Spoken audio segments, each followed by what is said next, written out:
Good morning student.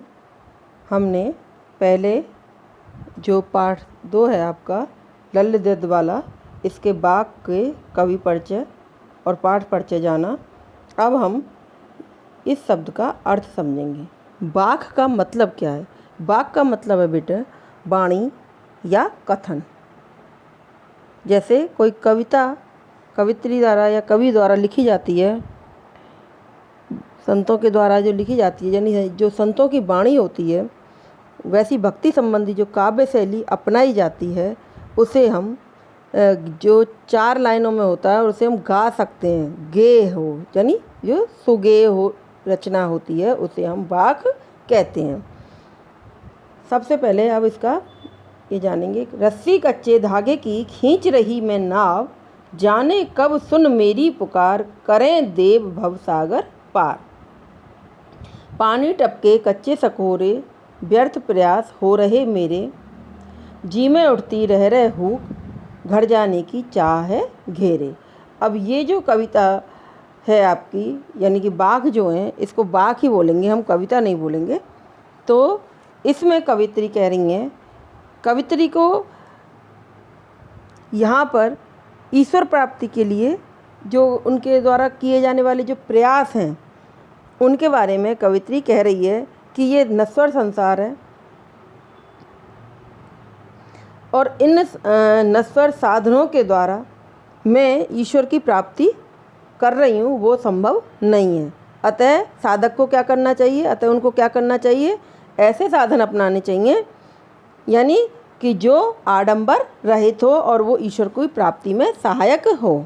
तो सबसे पहले देखो, रस्सी कच्चे धागे की। रस्सी कच्चे धागे की का मतलब यहाँ पर ये है कि जीवन जो है, जीने के साधनों को हम कच्चे धागे की रस्सी कहते हैं। यानी जो इस संसार में कोई भी भक्त जीवन जी रहा है और वो जो साधन अपना रहा है ईश्वर प्राप्ति के लिए, वो कच्चे धागे के समान है, यानी वो ईश्वर की प्राप्ति तक सहायक नहीं है। तो कवित्री यहाँ पर कह रही है कि रस्सी कच्चे धागे की, कि जो जीवन जो है यह जीवन जो है वो कच्चे धागे की डोर के समान नासवान है।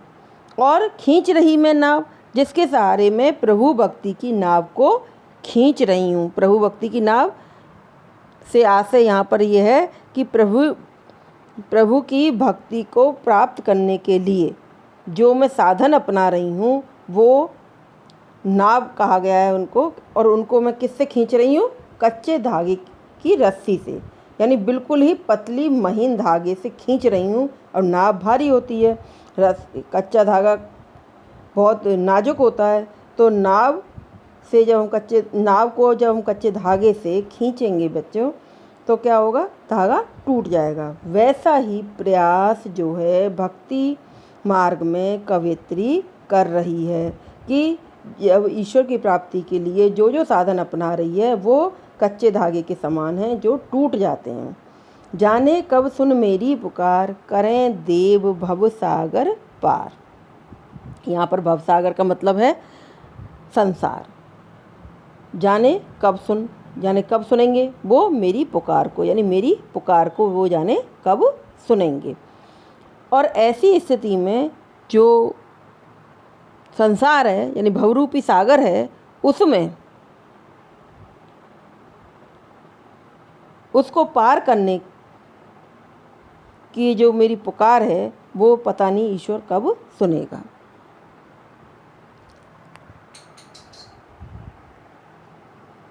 पानी टपके कच्चे सकोरे। पानी टपके कच्चे सकोरे, यहाँ पानी टपके कच्चे सकोरे से मतलब है मिट्टी का बर्तन। सकोरे का मतलब है मिट्टी का बर्तन, यानी मिट्टी के सकोरे में जिस तरह से पानी टपकता है तो कच्ची जो मिट्टी होती है वो पानी को ऑब्जर्व कर लेती है, यानी सोख लेती है और नीचे पानी को वापस कर देती है। यदि वो या तो टूट ही जाएगा, सकोरा कच्चा है, और नहीं भी टूटे, शांति से रखा है, तो उसमें से धीरे धीरे पानी रिस जाएगा यानी निकल जाएगा। तो ऐसे ही सकोरे में पानी टपक रहा हो, वैसे ही मैं जो प्रयास कर रही हूँ वो मेरे प्रयास उसी तरह के हैं। व्यर्थ प्रयास हो रहे मेरे, यानी व्यर्थ हो रहे हैं मेरे प्रयास, यानी ऐसे ही बेकार हो रहे हैं। मेरी कोशिश जो है, प्रयास माने कोशिश जो है मेरी बेकार हो रही है। जैसे मिट्टी के कच्चे सकोरे से पानी टपकता रहता है, उसमें से पानी ना टपके रुका रहे, ऐसा प्रयास करना व्यर्थ रहता है। कवित्री यहाँ पर क्या कह रही है कि ऐसे ही प्रयास जो है मैं कर रही हूँ और जी में उठती रह रहे हुक घर जाने की चाह है घेरे। मेरी जो है हुक का मतलब यहाँ पर है हुक से तड़प, बेचैनी, दर्द।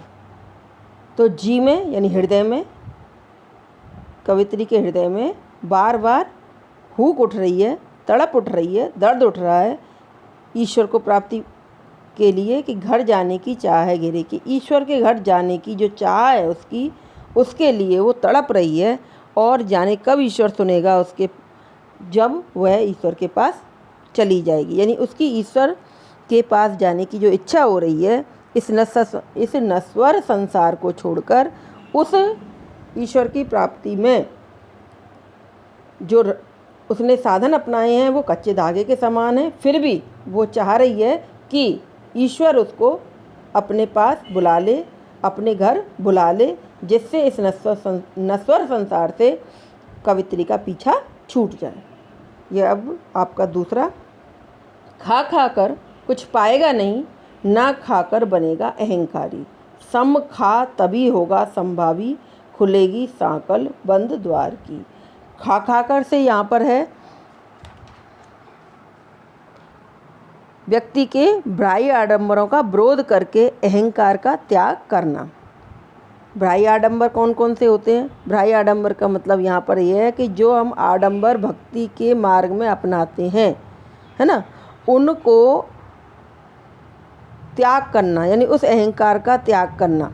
इंद्रियों को नियंत्रित कर अंतःकरण के संभावी होने पर ही मनुष्य की चेतना व्यापक हो सकती है।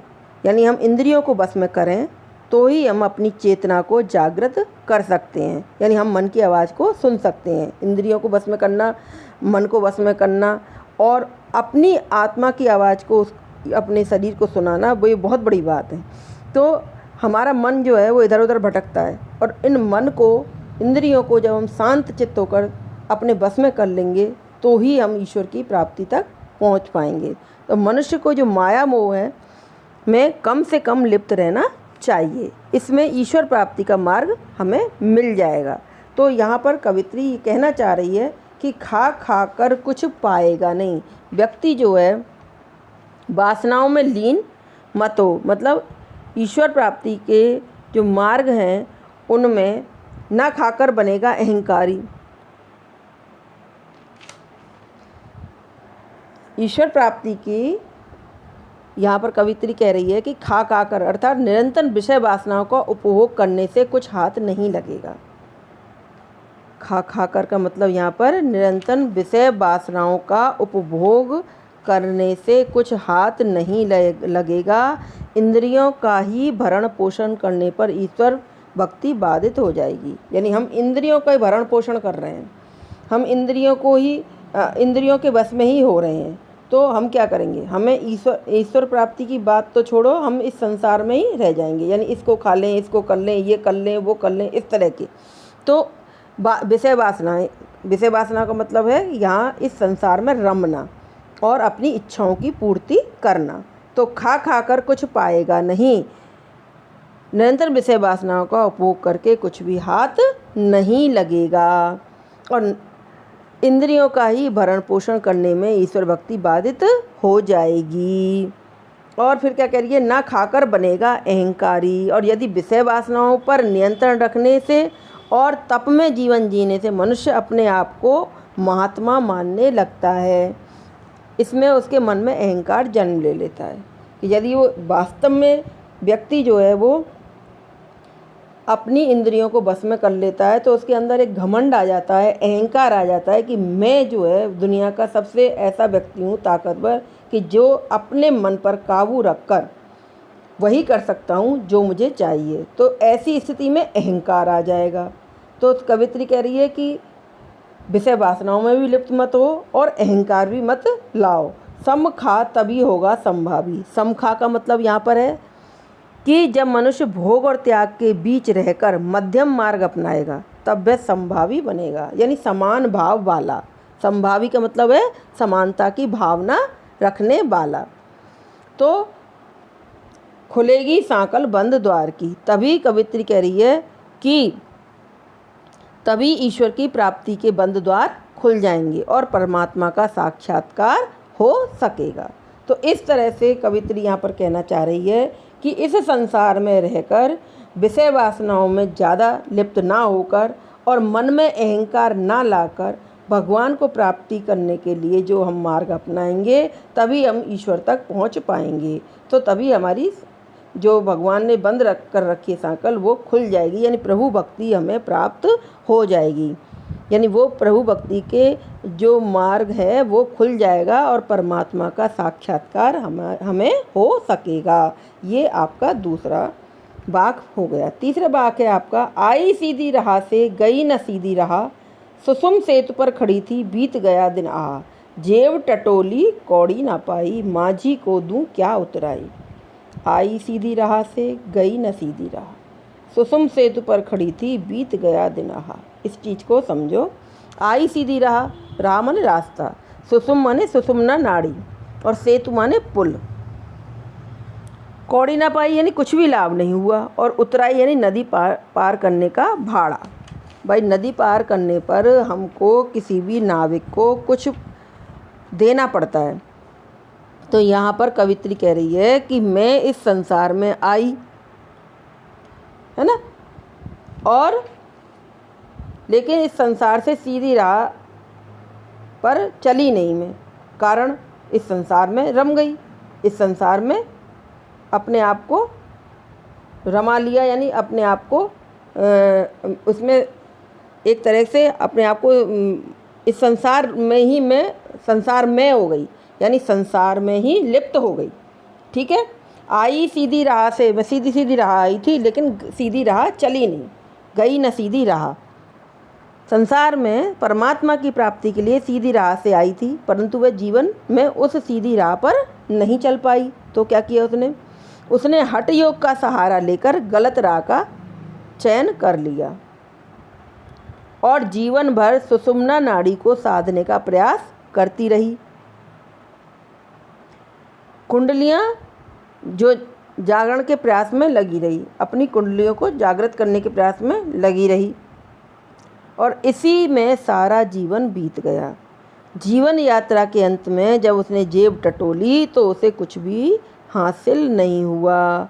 भाई अपन ऐसे कहते हैं कि जब मनुष्य मर जाता है तो हमको वहाँ पर एक नदी पार करनी पड़ती है, और नदी पार करने के लिए हमें कुछ उतराई देनी पड़ती है अपने कर्मों की। कर्म कैसे, अच्छे कर्म है या बुरे कर्म है, ये वहाँ पर मापा तोला जाता है कि भाई अच्छी राह होती है, इंसान चलता है अच्छी राह पर तो उसके अच्छे कर्म होते हैं, और अच्छे कर्मों के फलस्वरूप उसको उस उतराई रूपी जो पैसे वगैरह, मतलब कहने का मतलब है कि कर्म रूपी पैसे ही वहाँ पर देने पड़ते हैं इस संसार को त्याग कर उस भवसागर को पार करने के लिए। तो अब उसे चिंता हो रही है कि संसार रूपी विशाल नदी को पार कराने वाले ईश्वर रूपी माझी को अब वह क्या उतराई दे, यानी अब अच्छे कर्म तो किए नहीं है, अर्थात उसके पास देने के लिए अब कुछ भी नहीं बचा है, क्योंकि इसने ईश्वर भक्ति की ओर कोई ध्यान ही नहीं दिया। तो कवित्री यहाँ पर कह रही है कि मैं सीधी राह पर आई थी लेकिन सीधी राह पर नहीं चली। अब क्या कह रही है, सुषुम सेतु पर खड़ी थी बीत गया दिनाहा। सुषुम सेतु का मतलब है हठ योग में शरीर को कष्ट देने वाली क्रियाओं को अपनाया जाता है। सुषुम सेतु का मतलब यहाँ पर ये है, इस चीज़ को समझ लो। सुषुम सेतु पर खड़ी थी, सुषुम सेतु का मतलब है हम शरीर को कष्ट देने वाली क्रियाओं को करते हैं, और उसमें इंगला और पिंगला शरीर रचना की साधारण बाहिका, यानी नाड़ियाँ जो होती हैं हमारी, उनको माना जाता है जो शरीर में समांतर रहती हैं। सुषुम्ना नाड़ी उन दोनों से जुड़कर साधक की चेतना को ऊर्ध्वगामी करती है, यानी जागृत करती है। वह नासिका के ऊपर और दोनों नेत्रों के मध्य भाग, आपकी नाक है और दोनों नेत्र हैं, उनके मध्य भाग में, इसको बोलते हैं ब्रह्मरंध्र, में स्थित मुख्य नाड़ी है। इसी कारण कवित्री ने सुषुम्ना नाड़ी को सेतु अर्थात पुल कहा है, जो इंगला पिंगला को आपस में जोड़कर सक्रिय रखती है। हठ योगी सुषुम्न वाहिका को जगाने का जो निरंतर प्रयास वे करते रहते हैं। हठ योगी क्या करते हैं? जो हठ योग करते, मतलब हठ योग का मतलब यहाँ पर है बहुत अधिक तपस्या करना, अपने आप की इंद्रियों को अपने बस में करके फिर जो साधक साधना करता है उसको बोलते हैं हठ योगी। ठीक है। बीत गया दिनहा, और इस तरह से कवित्री का जीवन जो है वो सुषुम्ना नाड़ी को साधने में ही बीत गया। अब कह रही है जी, अब जेव टटोली कौड़ी ना पाई, यानी इन हठयोग करते करते वे भगवान को सच में जो प्राप्त करने का साधन है या भगवान का जो नाम है उसको भूल गई और जेव टटोली कौड़ी ना पाई। और इस तरह से संसार से विदा होते समय जब उसने ईश्वर को देने के लिए अपनी जेब टटोली, तो एक कौड़ी भी, यानी फूटी कौड़ी का मतलब यहाँ पर है कि पैसा एक भी कौड़ी यानी कुछ नहीं दे पाई। माँ जी को दूँ क्या उतराई, कि भगवान स्वरूप जो माँ जी है उसको अब मैं क्या उतराई दूँ, मैंने तो कुछ भी हासिल नहीं किया। यानी अपना जो जीवन है वो व्यर्थ के हठयोग की साधना में बिता दिया और भक्ति की सीधी राह पर चलने की बजाय हठयोग के जटिल मार्ग पर चल पड़ी। इस तरह से कवित्री कह रही है कि ईश्वर रूपी माँ जी के सामने इसलिए वे परेशान है क्योंकि उसको देने के लिए अब कुछ भी नहीं है। कवित्री ने सुषुम सेतु सुषुम्ना नाड़ी को साधने को कहा है और हठयोगी सुषुम्ना नाड़ी में कुंडलिनी जागरण करने के लिए विभिन्न योग साधनाएं करते हैं। हठ योगी जो है वो विभिन्न साधनाएं करते हैं और उनको प्राप्त करने में लगे रहते हैं, भगवान को भूल जाते हैं और फिर उनको जब होश आता है तो फिर वो इस तरह से दुखी होते हैं। तो कवित्री यहाँ पर बहुत दुखी है। अब चौथा है आपका, थल थल में बसता है शिव ही, भेद न कर क्या हिंदू मुसलमान, ज्ञानी है तो स्वयं को जान, वही है साहिब से पहचान। थल थल का मतलब है हर जगह, थल थल हर जगह। कहाँ पर? शिव बसता है। शिव इस संसार को चलाने वाला भगवान वो बसता है। तो यानी ईश्वर जो है वो सर्वव्यापक है, सभी जगह रहता है, प्रत्येक जगह है, जिस जगह देखोगे वहीं पर ईश्वर है। तो कवित्री यहाँ सर्वव्यापक बता रही है ईश्वर को, भेद न कर क्या हिंदू मुसलमान। और इस तरह से कवित्री यहाँ पर कहना चाह रही है कि जब ईश्वर सर्वव्यापक है और धार्मिक एवं जातीय संकीर्णताओं के ऊपर उठते हुए, यानी हम धर्म और जाति के जो संकीर्णताएं हैं, जो हमारी ओछ है, हमारी ओछी बुद्धि है, छोटी बुद्धि है, उसमें हम फंस जाते हैं, उसमें से ऊपर उठकर जो कवित्री कह रही है कि हिंदू और मुसलमान में कोई भेद नहीं करना चाहिए। ज्ञानी है तो स्वयं को जान, यदि आप स्वयं सच्चे ज्ञानी हैं तो पहले स्वयं को जानो। स्वयं को क्यों जानो कि अरे हम क्या हैं, पहले तो हमको वो जानना चाहिए। हमको ये जानना चाहिए कि हम स्वयं क्या हैं, क्यों आए हैं, क्या करने आए हैं, इस संसार में हमने अब तक क्या किया। इस तरह की बातें हमको स्वयं को अपने अंदर प्रश्न करके जाननी चाहिए। वही है साहिब से पहचान, और यही चीज़ हमारी ईश्वर की प्राप्ति में साधक है। यानी वही हमें साहिब को पहचानने में मदद करेगी कि हम यहाँ क्यों आए हैं, क्या कर रहे हैं, क्या करना चाहिए था। इस तरह की जब प्रश्न साधक करता है तो उसको स्वयं को ही पता चल जाता है कि हमें क्या करना चाहिए। ठीक है। जब इन हिंदू और मुसलमानों में भेद ना करके हमें स्वयं को पहले जान लेना चाहिए, और अपने जब स्वयं को जान लेगा, स्वयं को पहचान लेगा, तो अपने भीतर रहने वाले, आत्मा में रहने वाले ईश्वर को भी हम आसानी से पहचान लेंगे। तो ईश्वर की पहचान का मार्ग क्या है? आत्मज्ञान है, स्वयं का ज्ञान है। ठीक है। इस तरह से ये आपका चारों भाग पूरे हुए बच्चों। आज आपका ये पाठ पूरा हो गया है। मैं कल प्रश्न उत्तर दूंगी। Thank you.